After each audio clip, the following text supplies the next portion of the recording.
Hello दोस्तों, कैसे हैं आप लोग? अच्छे तो है ना? ध्यान तो रखते हैं ना? आप अपना किसी और के भरोसे तो नहीं छोड़ा आपने? चलिए, आज हम लोग को क्या पढ़ना था? प्रश्नावली 11.3 का क्वेश्चन नंबर तीसरा। ठीक है, आज ये प्रश्नावली खत्म हो जाएगी आपकी, जहां तक जिस हिसाब से हम लोग चल रहे हैं। ठीक है, आने वाले 2 वीडियो में, मतलब 2 दिन में प्रश्नावली को हम खत्म कर देंगे, आज और कल वाले में। ठीक है, चलो, तीसरा क्वेश्चन हमें कराना था। क्वेश्चन नंबर तीसरा हम लोगों को बताना था। 2 तक हम पहले कर चुके थे, है ना? क्वेश्चन तीसरा क्या कह रहा है? एक शंकु की हाइट, ऊंचाई कितनी सेंटीमीटर दिया गया है? 15 सेंटीमीटर। तो हाइट कितनी दी गई है हमें? 15 सेंटीमीटर। ठीक है, फिर हमसे क्या कह रहा है कि इसके आयतन दिया गया है 1570 सेंटीमीटर क्यूब। आयतन कितना है? अच्छा, आयतन को इंग्लिश में क्या कहते हैं? वैल्यूम। कितना है? 1570 सेंटीमीटर क्यूब। ठीक है, हमसे क्या निकलवा रहा है? इस शंकु की ऊंचाई ज्ञात कीजिए, सॉरी रेडियस ज्ञात करना। देखो, अब कह दो सर शंकु में रेडियस कहां से आ गई, ये बताओ हम। तो शंकु आपका कौन सा होता है? बर्थडे बॉय की टोपी, ऐसे। तो ये जो आता है ना, इसी को हम लोग कह देते हैं रेडियस। शंकु की रेडियस यही होती है। ठीक है, ये यहां से यहां तक की दूरी क्या कहलाती है? तो हमें क्या दिया गया है? हाइट हमें दी गई है, पूरा वॉल्यूम दिया गया है। हमसे क्या निकलवा रहा है? रेडियस। हाँ, और पाई का मान हमें कितना रखना है? 3.14। ठीक है, समझ में आया? तो चलो, अब हमें सबसे पहले इतना मुझे समझ में आ रहा है कि यार इसमें आयतन दिया गया, मतलब कहीं ना कहीं आयतन का ही फॉर्मूला लगेगा। अच्छा, तीनों फॉर्मूले आपको याद है? चलो लिखवा, एक बार लिख देते। तीनों फॉर्मूले क्या क्या होते हैं? देखो, पृष्ठीय क्षेत्रफल, कुल क्षेत्रफल और आयतन, यही है। पृष्ठीय क्षेत्रफल क्या होता है? शंकु की बात हो रही है। कहां की बात, काय की बात हो रही है? शंकु के। बेलन एलन मत यहाँ पे ले लेना, शंकु की बात हो रही है। शंकु पृष्ठीय क्षेत्रफल क्या है? पाई आर एल। कुल पृष्ठीय क्षेत्रफल पाई आर, आर प्लस एल। आयतन क्या होता है? 1/3 पाई आर स्क्वायर एच। ठीक है, इतनी बात समझ में आई कि नहीं समझ में आई?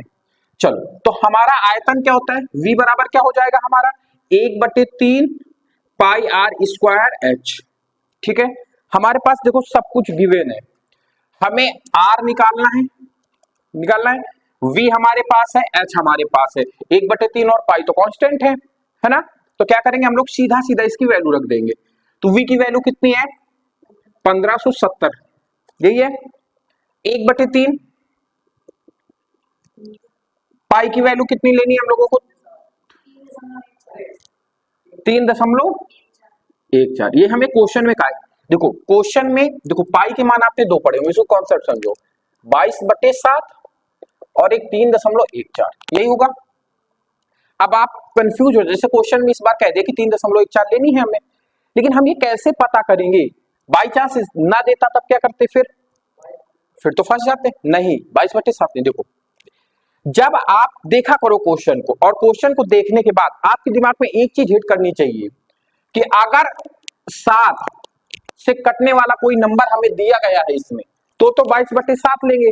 अगर नहीं दिया गया है तब क्या लेंगे हम लोग? तो उस क्वेश्चन का देने का मतलब ये कि क्वेश्चन में अगर उन्होंने कहा है कि पाई का मान 3.14 हमें रखना है, इसका मतलब वो क्या कहना चाहते हैं हमसे? कि 7 से कटने वाली कोई भी संख्या अंश में नहीं है, इसलिए 3.14 लिखा जाता है। समझ में आया? अगर 7 से कटने वाली कोई संख्या आ रही है तो आपको ये लेना है, नहीं आ रही है तो 3.14 लेना। ठीक है, इतनी बात समझ में आ गई आपको? आर स्क्वायर का मान हमें ज्ञात करना है। हाइट हमें कितनी दी गई है? 15 सेंटीमीटर। आर को एक तरफ कर लो, बाकी को सब एक तरफ।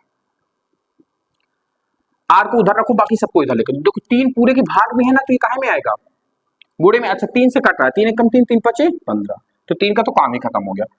ये सब गुणे में है तो इधर काहे में आएंगे? भाग में। तो 1570 भागे कितना हो जाएगा? 3.14 गुणे 5, ये हो जाएगा आर स्क्वायर। अब आपके दिमाग में एक चीज और हिट करनी चाहिए कि अगर यहाँ पे स्क्वायर है तो जाहिर सी बात है इसको सॉल्व करने के बाद कोई ना कोई एक वर्गमूल की संख्या बन रही होगी। अगर नहीं बन रही है तो आंसर भी बिना वर्ग, फिर मतलब वर्गमूल में ही आंसर आएगा। ठीक है, तो इसको सॉल्व करो पहले। 5 से कट रहा है, 5 एकम 5, 5 3 15, 5 एकम 5, 2 हासिल बता, 5 को 20, कितना आया? अरे ये तो बहुत सरल हो गया। 341 है और नीचे 3.14 है बराबर आर स्क्वायर है। अब तो आपको समझ में आ जाना चाहिए क्या कि जब नीचे से दशमलव हटाएंगे तो ऊपर कितने जीरो लगाएंगे, 2। 315 एक कम 315 और 315 द्याहम मतलब 10 बार गुणा करने पे हमें क्या प्राप्त हो, सॉरी 100 बार गुणा करने पे क्या प्राप्त होगा हमें, 3,14,000।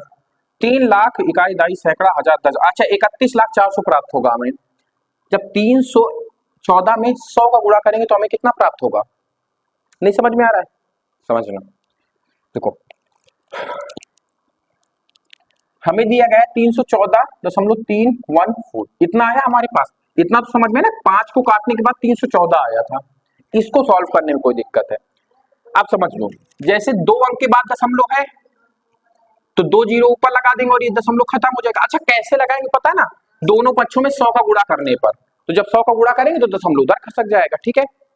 अब एक बात बताओ, जैसे कहूं मैं 20 का गुणा 20 का भाग 2 में दो तो कितना आता है, 2 से 2 कटेगा 1 बच जाता है। जैसे मैं कहूं 300 का भाग 3 में दो, मतलब 300 में 3 का भाग दो, 3 से 3 कटेगा, समझिए उसी हिसाब से 315 का जब हम भाग करेंगे तो एक बार जाएगा, 2 जीरो लग जाएंगे।